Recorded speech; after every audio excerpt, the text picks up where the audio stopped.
Hey everyone, Ryan here, or M&R Productions, and welcome to my review of the 2022 LEGO Star Wars Hoth AT-ST. Given set number 75322, it has 586 pieces and 3 minifigs. In the US, this one will retail for $50, which seems pretty fair for what you're going to be getting here. Even with 586 pieces, that's a really good price per piece, but as you should know, price per piece should not be the deciding factor as to whether or not a LEGO set is worth the money. So we'll find out if what's actually in the box, the finished product, is worth the money during this review. We also get a brick-built Imperial Probe Droid for the first time in gray, at least in this figurine version. We actually got a gray one as a full-size set last year, but I think this is a bit different and worth noting. We've got the dark blue stripe on the art for 2022. Looks pretty good to denote that it's from Hoth. Darth Vader because it's original trilogy, so some pretty cool stuff going on with the box art. We have Chewbacca on top.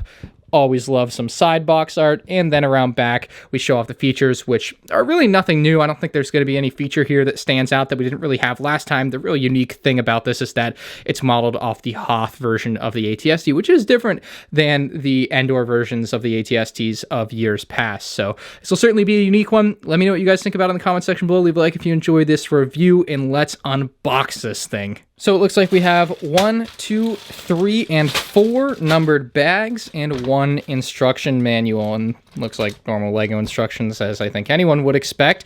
And like with the Hoth Snowtrooper Battle Pack, it looks like when you finish something, it kind of has this little explosion. You're supposed to be excited, mostly for kids. And then it also has the progress menu bar at the bottom, so as you build on, you'll see how far along you are. But here's all the other sets in the back with a lot of duplicate advertising. I think that's a bit weird, but yeah, let's build this up and take a look at the minifigs. Our Hoth Rebel Trooper here looks pretty good with the torso print. I really like that dark tan that they use for the helmet and the torso print, or the hat. I don't even really know if it's a helmet they necessarily wear. Like, I don't know how hard the material is in universe, but we've got the backpack, which is nice because that's something they've done away with the snowtroopers, of which there are 0 in this set.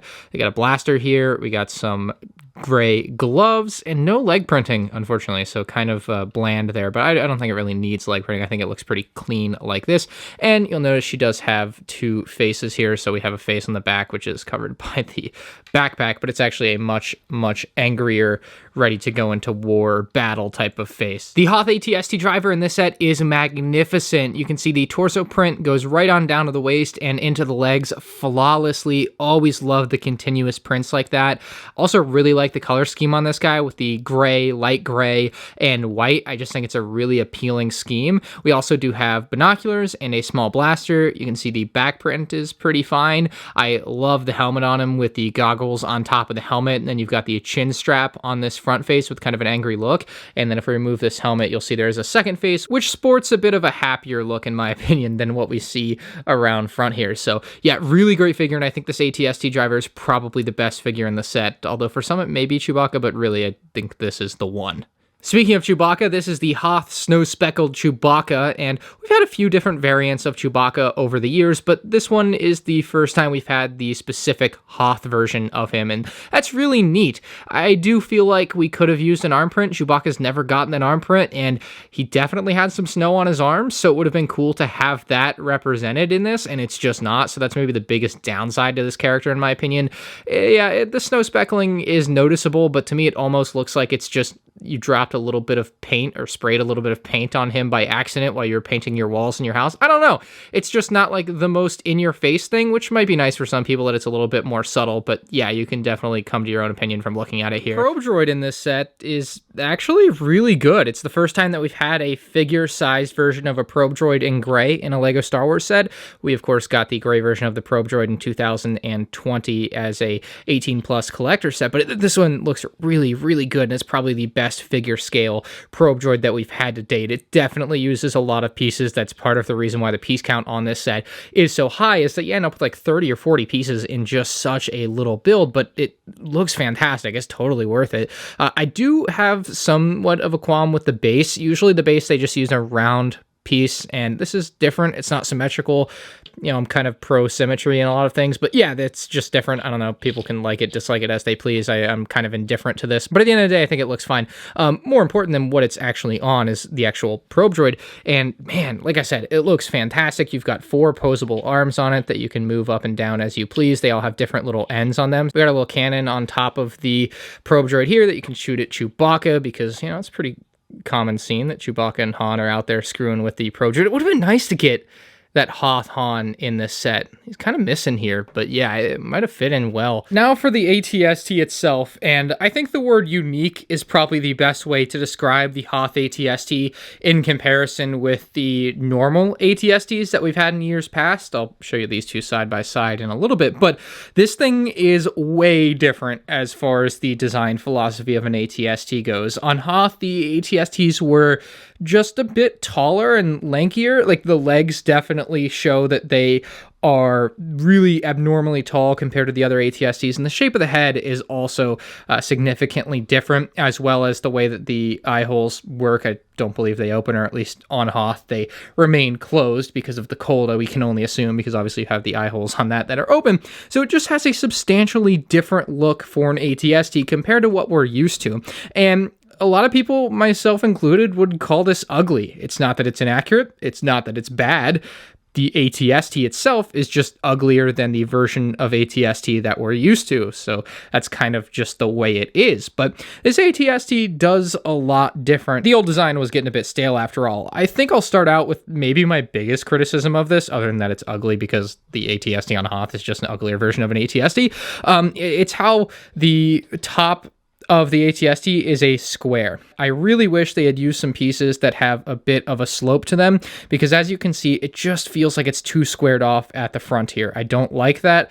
I don't know why that was gone with, but yeah, something with a bit of an angle. But even so, I suppose this one doesn't have a bit of an angle, but I feel like this doesn't jump over the edge the way that this one jumps over the edge of the side panels of the AT-ST head. So maybe that's why I notice it as opposed to not noticing it on that, because now that I look at that, obviously it's the same square shape. Now, there is some nice detail on top, including a hatch, which notably doesn't have a print or sticker or any bit of detail other than that. It's just there.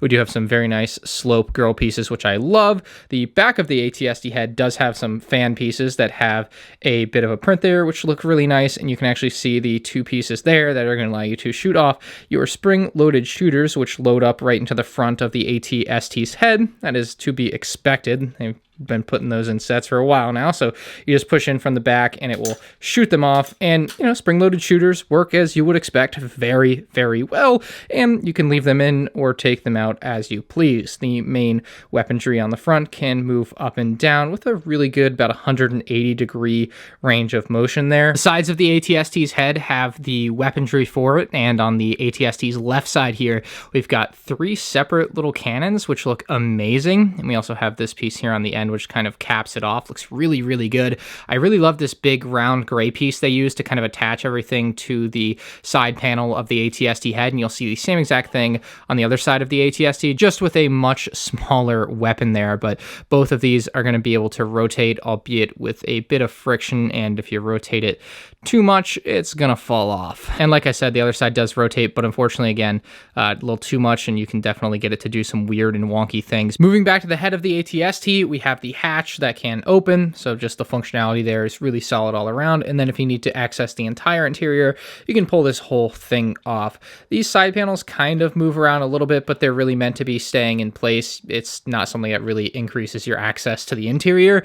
You can take his binoculars and place them on the clip inside of here. It's kind of nice. It color matches with white. I assume that was on purpose, just so that you know, hey, the binoculars go there. And then to the left, in black, you have another clip, which is a little bit difficult to see when you're looking at it head on like this with the lighting. But you can see there's a clip there, and you can clip in his blaster. So I like that they're kind of color coded. That's a neat little quality of life thing. I'm sure it would go unnoticed by many, but just from like the perspective of, oh, hey, this is where I put things, it makes it a lot easier. Now, there is a small seating area in there for him, along with a control panel. That is a very familiar control panel for anyone that's been a LEGO Star Wars fan. in the last few years. There are no studs that he sits on, so it is nice that you can push him in and take him out with ease. So you can see with him in there, you can close everything up just fine. It looks really good. You're not even going to notice that anyone's going to be in there. And then if you want to take him out, and we're actually going to grab his blaster as well. Let's see, taking the blaster out doesn't pull everything apart. That's good. Put his blaster on, and we can drop that, pull the hatch up, and you can actually have the AT-ST driver kind of looking out the top and sitting up there, ready to shoot at Chewbacca or whomever. Moving below the head of the AT-ST, we can see this knob here, which is what you can use to spin the head 360 degrees. Since the front of the head doesn't come down too low, you can literally spin this all the way around, which is pretty cool. You weren't able to do that on a lot of the previous versions of the AT-ST. You can also see it's got some decent detail underneath with some armor plating and wiring. It is rather shaky, as you can tell. Every time I touch it, it decides to shake for a minute. I feel like the older version wasn't as shaky, and it certainly isn't. It just feels a bit more stable than this one, but overall it's still stable enough. It's just a bit shaky. I think that's the best way to put it. But you can see there's definitely some detail up under here. You got a grill piece, which is a little shiny metallic piece. That's kind of cool. So yeah, definitely like that midsection a lot. And then onto the legs, which got a lot of work with this particular model. They are symmetrical and they look really good in my opinion. They're a bit taller than the legs of AT-STs from years past. So as you can see when they're put next to each other, perhaps this gives you the best view on that perspective. Definitely taller legs for this newer set. And the feet also got a massive upgrade, using a lot more pieces than they would in years past. And that's another way this piece count has been bolstered. Of course, in years past, just a few pieces and a sticker. This one probably uses 20 pieces on each foot, and that's definitely going to add to your piece count while still being overall a very similar amount of weight of stuff, if that makes any sense. But I think the feet on this do look good. I think it was definitely worth doing, but it kind of inflates that piece count and makes you feel like you're getting more when it's relatively the same amount of stuff in a sense. And the legs here are going to be posable. So there's the joint right here, which is where they move about. So just like so, you can see you can move them a lot. You can spin them all the way around. Yes, it's actually insane how posable the legs on this AT-ST are, almost to a fault. I mean, obviously no one would want to do this, but you can if you want to. So that's cool. I think kids would enjoy something like this, and it gives you a real good view of that underbelly of the AT-ST. Not a lot going on there, but it is pretty cool. They do have kind of a built-in stopper here, so you don't have to worry about the legs going too far inward. So you kind of move it to this point where they are pushed in all the way, and that is kind of going to be your most stable position. It can still stand when you have it one joint back. However, if you move it another joint back, you'll be lucky to get it to stand. I mean, sometimes it stands, sometimes it falls. It just depends on if you kind of get it in the right spot. But as you'll see here, if I put it down poorly or a bit too harshly, it will fall back. So it kind of just depends. That last one is really not one you're going to want to be making any real use out of. Putting the legs in any sort of offset position like this is possible, and you can see it does stand like that. It unfortunately doesn't make it look like it's actually running, so I don't really see the point to doing this. But in the name of science, we'll try to pull this one another joint farther back, and as you can see, it's going to fall. I think it makes for a very interesting comparison next to older AT-STs, and I'll have a full-fledged comparison video on my channel in the future, so make sure you get subscribed for that.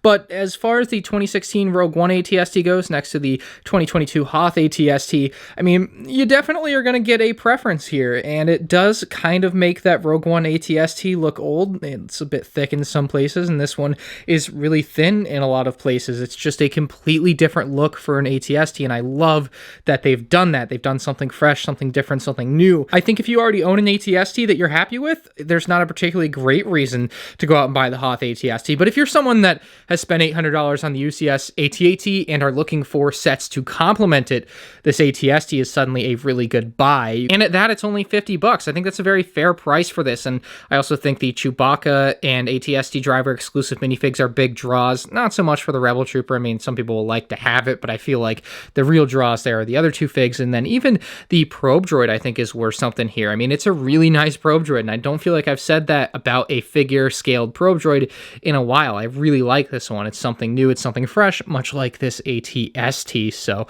I'm curious what you guys think in the comments below, but this to me is kind of an 8.5 out of 10, 9 out of 10 type of set. I mean, other than its few stability issues, it does kind of lack innovation in the play area. Like, it's just the same feature set as other AT-STs that we've had for the last 5 to 10 years at this point. It's got your spring-loaded shooters, the legs can move, you can put a pilot inside. what more do you want? Oh, I guess the head turns and swivels. Like that's just what we've come to expect. It doesn't do anything special. It doesn't necessarily need to do anything special. I didn't really want it to do things that it doesn't do in universe, I suppose, like drop bombs and stuff. Like it just doesn't need to do that sort of stuff. But yeah, instead of innovating from the play side of things, they innovated with the looks of the thing. And I think that worked out really, really spectacularly here while still retaining that $50 price point for an AT-ST. So let me know what you guys think in the comments below. If you're new to the channel, make sure you subscribe, like the video if you enjoyed, and you can check out more 2022 LEGO Star Wars set reviews on the end screen now.